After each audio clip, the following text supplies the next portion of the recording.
तो जब नेपाल में नेपाल पहले बहुत ही शक्तिशाली हो गया था। मुगलों के पतन के बाद नेपाल के गोरखा शासक बहुत ही योद्धा थे। ये लोग सिक्किम को भी ये लोग कब्जा कर लिए। ये वाला एरिया सिक्किम है, सिक्किम को कब्जा कर लिए। सिक्किम के साथ साथ नीचे का ये तराई एरिया है। फिर ये आगे बढ़ के ये कुमायूं, उत्तराखंड का इधर का एरिया है कुमायूं को कब्जा कर लिया। इधर गढ़वाल को कब्जा कर लिया। कुमायूं और गढ़वाल को मिला देते हैं तो उत्तराखंड हो जाता है। इन दोनों को कब्जा कर लिया। और यहाँ थी सतलज नदी और ये थी तीस्ता नदी। इन बढ़ते साम्राज्य को देखते हुए ब्रिटिशर्स, उस समय तो हम लोग स्वतंत्र थे नहीं, इंग्लैंड का कब्जा था हमारे ऊपर, तो जो ब्रिटिशर्स थे सब इंग्लैंड वाले, उन्होंने इसके साथ युद्ध कर दिया। और 1816 में एक संधि साइन हुआ। उस संधि यानी समझौते का नाम था सुगौली की संधि। अब आपसे क्वेश्चन ये पूछ सकता है कि सुगौली की संधि कब साइन हुई थी? तो देखिए कि गोरखा लोगों ने जो गढ़वाल जीता है वो अंग्रेजों को वापस करे, कुमायूं वापस करे, तराई का क्षेत्र वापस करे, सिक्किम वापस कर दे। तो जब ये वापस कर देगा तो नेपाल की तो सीमा बदल जाएगी। और इस सर में मेची नदी वो नेपाल से ही निकलती है। नेपाल का लास्ट नदी है मेची नदी। ये मेची नदी नेपाल से निकलकर बिहार के किशनगंज, इधर पे जिला है किशनगंज में महानंदा नदी से वर्तमान में मिल जाती है। पहले जो नेपाल था, पहले का नेपाल की सीमा यहाँ पे क्या थी? सतलज नदी, और इधर में तीस्ता नदी। लेकिन बाद में क्या कर दिया गया नेपाल की सीमा को, यहाँ पे ये हो गया आपका नेपाल में इधर बना दिया गया मेची नदी को, कि भैया पूरब में आपका मेची नदी और इस साइड में महाकाली नदी। कि हम चाइना से फ्यूचर में जब कभी युद्ध होता है तो हम यहाँ से सेना भी पहुंचा सकते हैं, क्योंकि चाइना का भरोसा करना बेवकूफ़ी होगी। तो भारत सरकार ने यही सोचा कि भैया हम यहाँ सड़क बना देते हैं। इंडिया कहता है कि जो महाकाली नदी शुरू हो रही है वो लेपुलेख से शुरू हो रही है। कहाँ से शुरू हो रही है? लेपुलेख से। इसलिए लेपुलेख से जब ये शुरू हो रही है तो इधर का पूरा एरिया मेरा हो गया। नेपाल में अभी जो सरकार है वो सरकार है नेपाल कम्युनिस्ट पार्टी की। जैसे अपने यहाँ भारत में बीजेपी की सरकार है, उसी तरह फिलहाल नेपाल में नेपाली कम्युनिस्ट पार्टी है। ये चाइना की कम्युनिस्ट पार्टी से बहुत मैच करती है, दोनों की विचारधारा मैच करती है। जब कल नेपाल के prime minister KP Sharma Oli ने क्या कहा, India spread corona virus in Nepal, यानी भारत के लोग नेपाल में कोरोना वायरस फैला रहे हैं। इसका मतलब नेपाल पूरी दुनिया से अगर चाहता है जुड़े तो उसके लिए दो ही रास्ते हैं, या तो भारत या तो चाइना। अब समझिए भारत और चाइना में क्या प्रॉफिट है उसको। अगर कोई आलू आप नेपाल भेजते हैं इंडिया के रास्ते, तो ट्रांसपोर्ट को जोड़कर अगर खर्चा निकालिएगा तो 1 किलो आलू अगर 10 रुपया है तो नेपाल पहुंचते पहुंचते वो 10 रुपये किलो का आलू 12 रुपये किलो हो जाएगा। तो इसलिए नेपाल को भी सोचना चाहिए कि भैया अगर भारत ने यहाँ से ब्लॉक कर दिया तो हालत खराब हो जाएगा। 2015 में भारत ने यहाँ से ब्लॉक कर दिया था, 2 महीने तक ब्लॉक कर दिया। 2 महीने में नेपाल का ये हाल हो गया कि नेपाल के जहाज़ों के पास पेट्रोल नहीं था। वो नेपाल के प्रधानमंत्री बोले थे कि कोई भी जहाज अगर नेपाल में आता है ना तो आप वो जहाज का पेट्रोल लेके आइएगा, हमारे यहाँ पेट्रोलों नहीं बचा हुआ है। ये हाल हो गया है नेपाल। हिंदुस्तान ने ऐसा कोई युद्ध नहीं जीता है जिसमें नेपाल के गोरखा भाइयों का खून न बहा हो। हमारे जनरल थे मानिक शाह, बहुत ही बहादुर फील्ड मार्शल, जनरल से भी ऊपर का पद होता है फील्ड मार्शल। इतना ऊपर पद होता है सेना में कि आज तक 2 ही लोग को मिला ही, KM करियप्पा और मानिक शाह। मानिक शाह ने बोला था कि अगर तुमसे कोई कहता है कि मुझे मरने से डर नहीं लगता है तो समझ जाना वो झूठ बोल रहा है, या तो वो गोरखा सिपाही है। जय हिंद। देखिए आप में से बहुत से लड़कों ने जो चाइना बॉर्डर इंडिया बॉर्डर वाला जो वीडियो था उस पर कमेंट किया कि सर मैप की मदद से आप हमको नेपाल बॉर्डर में जो डिस्प्यूट चल रहा है उसको समझा दीजिए। तो चलिए आज हम समझते हैं नेपाल के साथ क्या क्या चीज़ें हो रही हैं और सुगौली की संधि है उसके बारे में डिटेल से चर्चा करते हैं। देखिए बहू, आपको इतना पता होगा कि नेपाल जो है वो इंडिया के ऊपर में, ये वाला जो कंट्री है ये नेपाल है। हम इसको कलर दूसरा लेके बनाते हैं ताकि रेड कलर से आपको समझ में आए। ये जो है ये नेपाल है। नेपाल एक लैंडलॉक कंट्री है। लैंडलॉक उसे कहते हैं जो चारों ओर से भूमि से घिरा हो, और ये एक बफर देश है। बफर देश उसे कहते हैं जो 2 बड़े देशों के बीच का एक छोटा देश होता है, बफर देश। तो जब नेपाल में नेपाल पहले बहुत ही शक्तिशाली हो गया था। मुगलों के पतन के बाद नेपाल के गोरखा शासक बहुत ही योद्धा थे। वो लोग बहुत ही वीर हो गए थे। उन लोगों ने ये नेपाल की ये जो सीमा है इससे आगे निकल गए। ये क्या किए, नेपाल में इसके अलावे ये लोग सिक्किम को भी ये लोग कब्जा कर लिए। ये वाला एरिया सिक्किम है, सिक्किम को कब्जा कर लिए। सिक्किम के साथ साथ नीचे का ये तराई एरिया है, ये जो तराई एरिया है ये अवध का था, तो नेपाल के शासकों ने अवध का एरिया भी कब्जा कर लिया। फिर ये आगे बढ़ के ये कुमायूं, उत्तराखंड का इधर का एरिया है कुमायूं, कुमायूं को कब्जा कर लिया। इधर गढ़वाल को कब्जा कर लिया।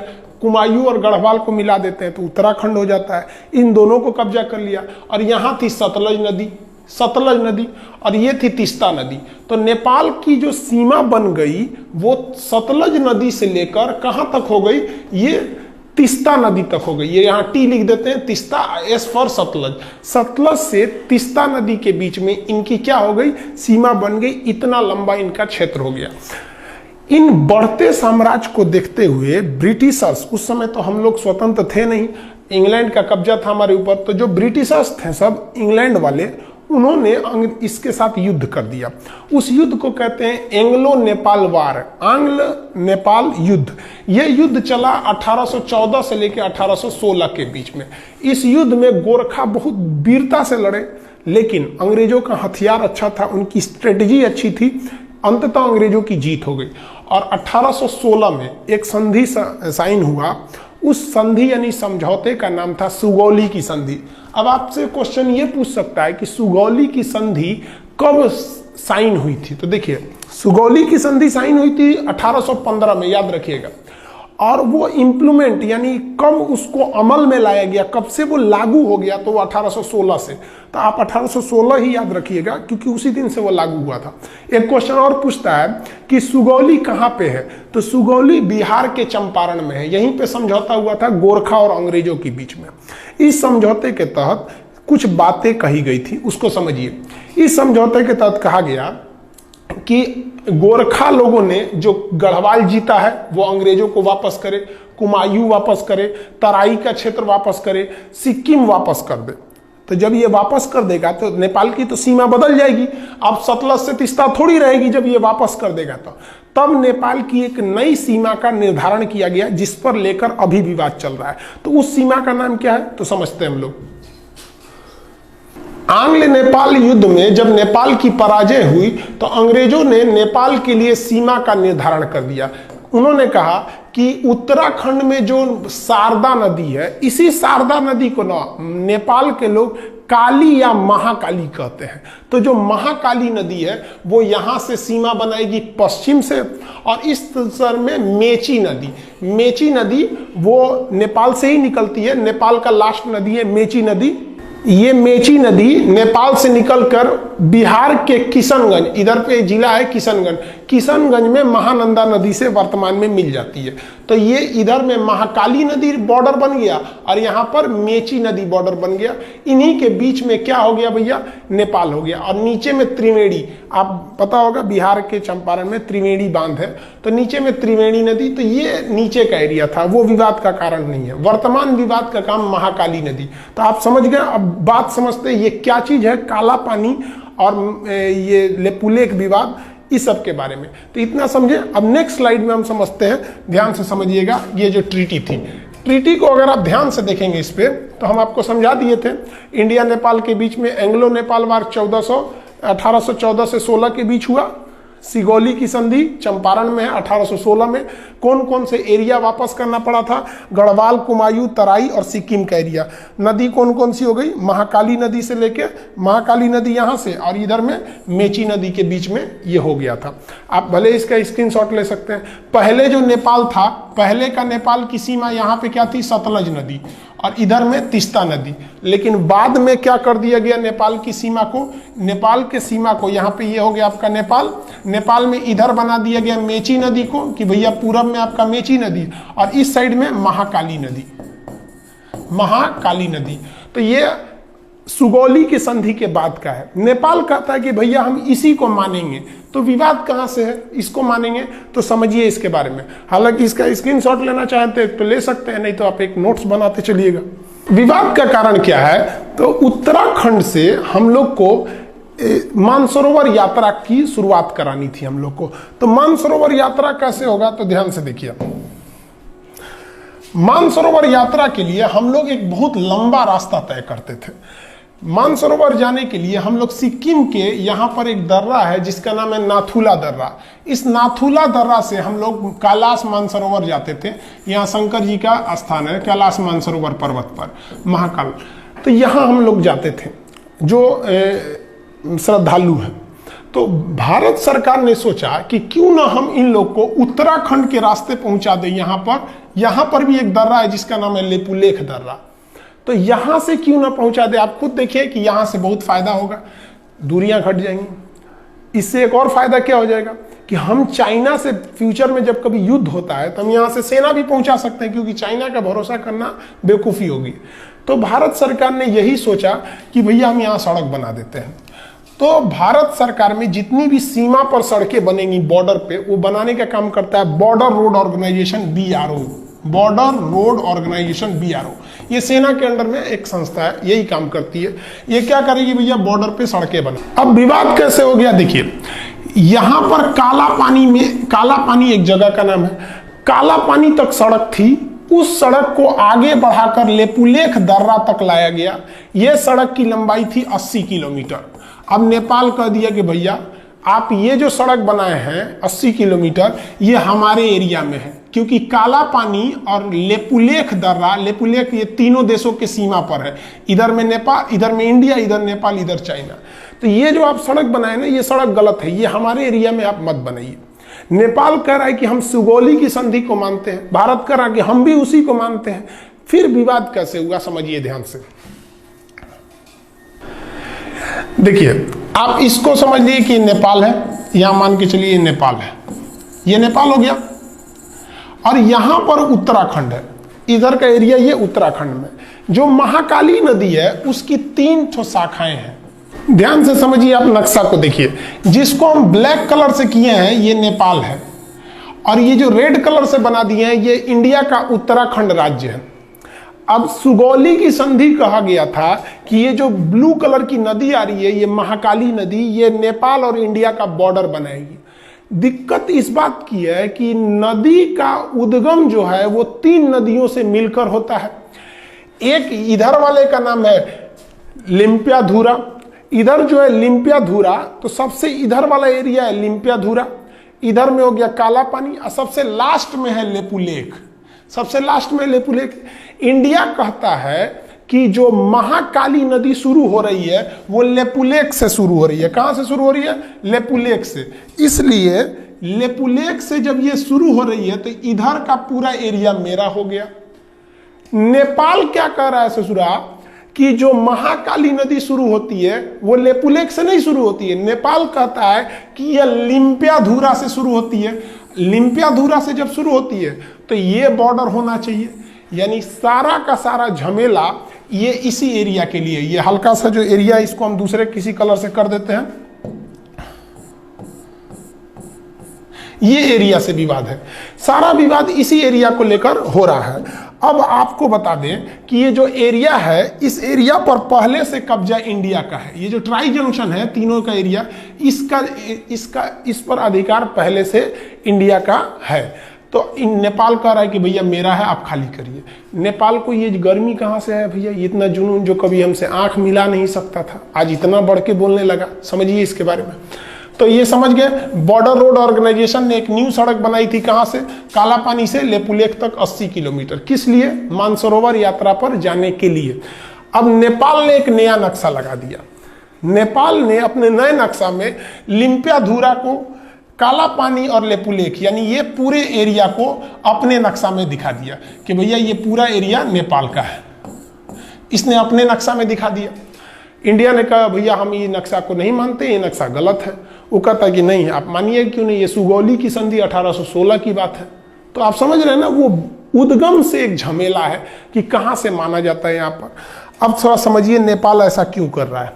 नेपाल में अभी जो सरकार है वो सरकार है नेपाल कम्युनिस्ट पार्टी की। जैसे अपने यहाँ भारत में बीजेपी की सरकार है, उसी तरह फिलहाल नेपाल में नेपाली कम्युनिस्ट पार्टी है। ये चाइना की कम्युनिस्ट पार्टी से बहुत मैच करती है, दोनों की विचारधारा मैच करते हैं, इसलिए ये चाइना की ओर बहुत बह रहे हैं। और उसके प्राइम मिनिस्टर हैं केपी शर्मा ओली। ये तो समझिए कि एकदम बैठे हैं चाइना की गोद में जाने के लिए तैयारी में। इनको समझ नहीं आ रहा है कि चाइना इनको बर्बाद करेगा। चाइना किसी को भी अपने डेफ्ट ट्रैप में बिछा लेता है, यानी कर्जा देकर उनको फंसा लेता है। इतना ना कर्जा दे देता है औकात से ज्यादा कि ये कर्जा चुका नहीं पाते हैं। उसके बाद कहता है कि मेरा कर्जा लाइए, तो ये कुछ कर नहीं पाते, कहते नहीं है। तो चाइना कहता है तब मेरी बात मानिए। यही चाइना करना चाहता है किनके साथ? नेपाल के साथ। इनको शर्म नहीं आ रही, समझ में भी नहीं आ रहा है और शर्म भी नहीं आ रही है। कैसे नेपाल चाइना के कहने पर ये सारा विवाद खड़ा किया। और हद तब हो गया जब कल नेपाल के prime minister KP Sharma Oli ने क्या कहा, India spread corona virus in Nepal, यानी भारत के लोग नेपाल में कोरोना वायरस फैला रहे हैं। सोचिए, भारत के लोग फैला रहे हैं। हद हो गया भाई। हिंदुस्तान ने नेपाल को 2 लाख टैबलेट दिया था हाइड्रोक्सीक्लोरोक्विन का, 2 लाख टैबलेट दिया था नेपाल को ये पैरासीटामोल का, और वो भी उससे पैसे नहीं लिया था, गिफ्ट में दे दिया था कि भैया आप हमारे पड़ोसी हैं। और अमेरिका को हम लोगों ने पैसे में बेचा था।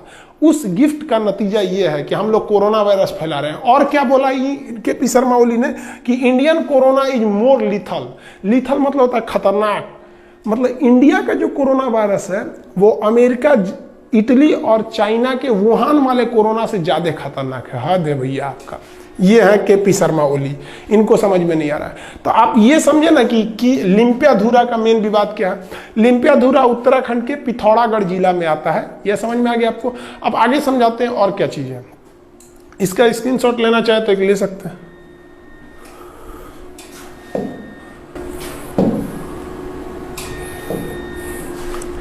देखिए, जो सड़क बनाया गया है वो सड़क बनाना जरूरी भी था।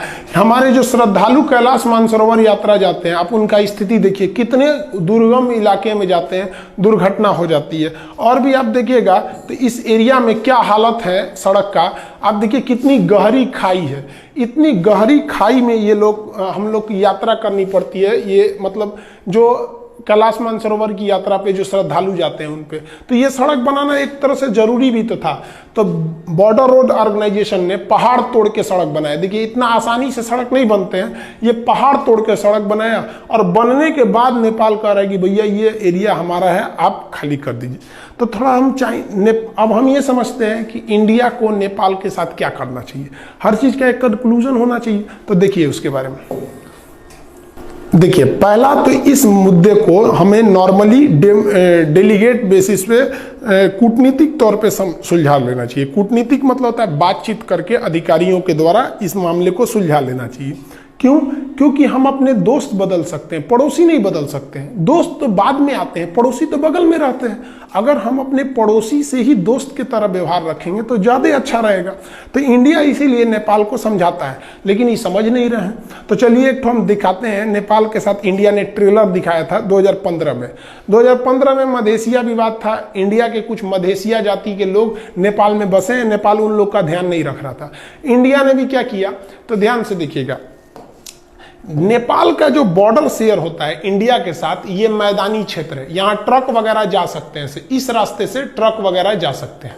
लेकिन ये वाला एरिया पूरी तरह पहाड़ है और बड़े बड़े पहाड़ हैं। माउंट एवरेस्ट भी उसी साइड में है, बड़े बड़े। तो चाइना से इधर आना बड़ा मुश्किल हो जाता है।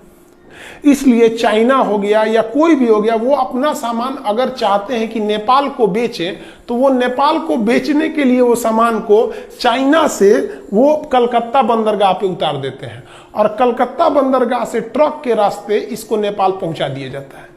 इसका मतलब नेपाल पूरी दुनिया से अगर चाहता है जुड़े, तो उसके लिए 2 ही रास्ते हैं, या तो भारत या तो चाइना। अब समझिए भारत और चाइना में क्या प्रॉफिट है उसको। अगर कोई आलू आप नेपाल भेजते हैं इंडिया के रास्ते, तो ट्रांसपोर्ट को जोड़कर अगर खर्चा निकालिएगा तो 1 किलो आलू अगर 10 रुपया है, तो नेपाल पहुंचते पहुंचते वो 10 रुपये किलो का आलू 12 रुपये किलो हो जाएगा, क्योंकि यहाँ ट्रक वगैरह का भाड़ा भी जोड़ना है। लेकिन वही आलू जो 10 रुपये किलो अगर आप चाइना की ओर से भेजिएगा तो ये आलू 250 रुपये किलो हो जाएगा। इतना भयानक इधर मतलब पहाड़ है सब की, जा ही नहीं पाएंगे आप यहाँ पे। तो इसलिए नेपाल को भी सोचना चाहिए कि भैया अगर भारत ने यहाँ से ब्लॉक कर दिया तो हालत खराब हो जाएगा। 2015 में भारत ने यहाँ से ब्लॉक कर दिया था, 2 महीने तक ब्लॉक कर दिया। 2 महीने में नेपाल का ये हाल हो गया कि नेपाल के जहाजों के पास पेट्रोल नहीं था। वो नेपाल के प्रधानमंत्री बोले थे कि कोई भी जहाज अगर नेपाल में आता है ना तो आप वो जहाज का पेट्रोल लेके आइएगा, हमारे यहाँ पेट्रोलों नहीं बचा हुआ है। ये हाल हो गया है नेपाल का। तो अगर इंडिया ब्लॉकेज लगा देता है तो नेपाल कहीं का नहीं बच पाएंगे। तो नेपाल को भी सोचना चाहिए कि हम ये ट्राई जंक्शन जो है जिसे वो लिम्पियाधुरा को मान रहा है, हम लेपुलेख को छोड़ ही नहीं सकते हैं, एकदम कंफर्म छोड़ नहीं सकते हैं। और ये नरेंद्र मोदी बैठे हैं प्रधानमंत्री, कश्मीर छोड़वे नहीं किए, लोग कूद रहे थे पाकिस्तानी ये वो, लेपुलेख छोड़ेंगे यहाँ पे। इनका भी दिन खराब चल रहा है, विनाशकालीन विपरीत बुद्धि। आप समझदार हैं, आप भी समझते हैं ये सब चीज़ों के बारे में। तो ये टोटल ट्राई जंक्शन का विवाद था। आप होप आप समझ गए होंगे काला पानी। तो काला पानी, लेपुलेख, लिम्पियाधुरा ये एरिया जो है ये कहाँ पर है? पिथौरागढ़ उत्तराखंड में है। तो नेपाल को इंडिया की कितनी ज़रूरत है आप समझ सकते हैं। और हम लोग ने कभी भी नेपाल का बुरा नहीं चाहा है। इवन हमको नेपाल के बारे में भी सोचना चाहिए। हिंदुस्तान ने ऐसा कोई युद्ध नहीं जीता है जिसमें नेपाल के गोरखा भाइयों का खून न बहा हो। हमारे जनरल थे मानिक साहब, बहुत ही बहादुर फील्ड मार्शल, जनरल से भी ऊपर का पद होता है फील्ड मार्शल। इतना ऊपर पद होता है सेना में कि आज तक 2 ही लोग को मिला ही, KM करियप्पा और मानिक साहब। मानिक साहब ने बोला था कि अगर तुमसे कोई कहता है कि मुझे मरने से डर नहीं लगता है तो समझ जाना वो झूठ बोल रहा है या तो वो गोरखा सिपाही है। तो भारत में गोरखा सैनिक भी है। तो हमें ये भी देख के चलना है कि नेपाल से अच्छा संबंध बना के रखें ताकि वहां से हमारे देश में गोरखा सैनिक आ सके। बहुत ही योद्धा होते हैं और पहाड़ों पर लड़ने के लिए माहिर होते हैं। और कश्मीर में पहाड़ी एरिया में वो बहुत कुशलता से अंजाम दे सकते हैं। कारगिल की लड़ाई में भी वो लोग भाग लिए थे। हम भी भगवान से दुआ करते हैं कि भाई जल्दी जल्दी, एक तो कोरोना का संकट है, उस पर से एक नया संकट लेके चले आए, तो इसको भी जल्दी से सुलझा लेंगे नेपाल और भारत के इस रिश्ते को। आई होप आप इसको समझ गए होंगे। नेक्स्ट हम आपको समझा देंगे कि टूर ऑन ड्यूटी क्या चीज़ है, सेना में 3 साल कैसे जाना है, फिर नेपाल से क्या, नेपाल के साथ चाइना के साथ अभी जो नया विवाद हो गया है वो क्या चीज़ है, इस सब के बारे में हम समझा देंगे। वीडियो 5-6 दिन से नहीं डाल पाए एक्चुअली, बहुत लॉकडाउन के पीरियड में सबको बहुत सारे काम हैं। बहुत से ऐसे गांव हैं जहां पे गवर्नमेंट नहीं पहुंच पा रही है, उन लोग को भी खाना पानी देना रहता है। तो आपको भी अगर कहीं ऐसा लगता है कि कोई ज़रूरतमंद है तो आप भी वहां जाइए, हर काम छोड़ के वहां जाइए, क्योंकि बार बार अपने देश को सेवा करने का मौका आपको नहीं मिलेगा। यही वक्त है कि आप अपने कामों के बीच में से कुछ समय निकाल के उनको भी समय दीजिए।